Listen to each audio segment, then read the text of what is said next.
Ronica, you chased Governor Christie all the way to Iowa. What do you got? Well, the governor, he has had a whirlwind two-day tour through Iowa. I landed in Des Moines.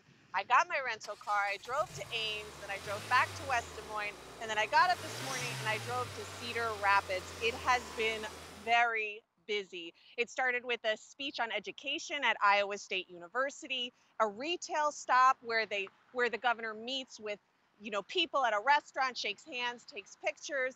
Then he spoke at the Polk County GOP dinner.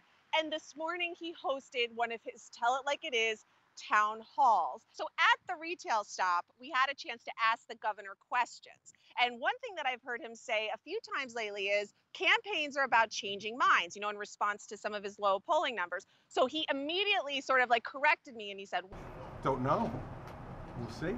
If I get into a campaign, then we'll see if I'm actually able to change minds." Now, of course, it wouldn't be a chasing trip without a little experience of the local culture and life. So one local Iowan told me that I had to stop by the Sakura Bakery in Cedar Rapids. It was a place that President Bill Clinton stopped in 1995. And I tried something that was a little bit new. It was called a Bohemian hamburger. It's a pastry filled with this poppy seed filling. The first bite wasn't so bad, but it really wasn't my cup of tea. One of the things that was on my mind, you hear it time and time again, Governor Christie's style will not translate in Iowa. So I asked a handful of people at today's town hall, do you think that's true? Baloney.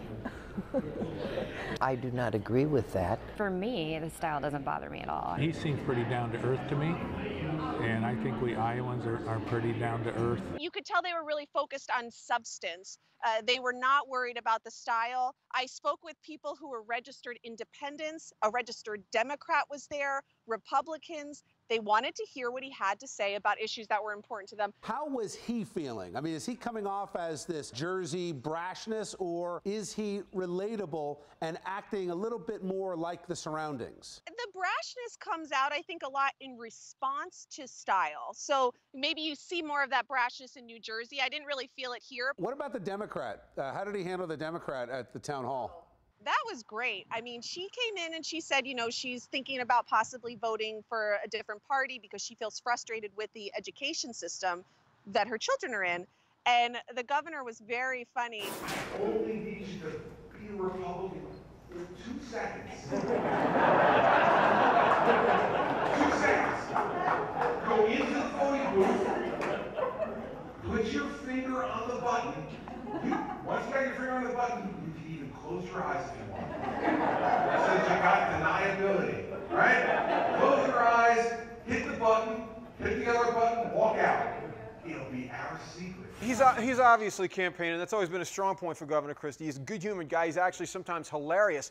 The economic state of New Jersey right now is a black comedy, but no one's going to care about that in Iowa. They'll talk about record further down the road. He will declare, he will run for president. This is Christie at his strengths in Iowa right now. It's easy to see how they would like him. He's got a good personality. How good a governor he is, What's next, Ronica? What is his schedule coming up? Well, this weekend he'll be in Utah. I know that next week he has an event in Washington, D.C. and Philadelphia. Donald Trump is anticipated to announce his campaign on Thursday, so I can't imagine that the governor would announce on the same day. Yeah, and Jeb Bush on Monday. So the non-campaign campaigning continues. Thanks, Ronica.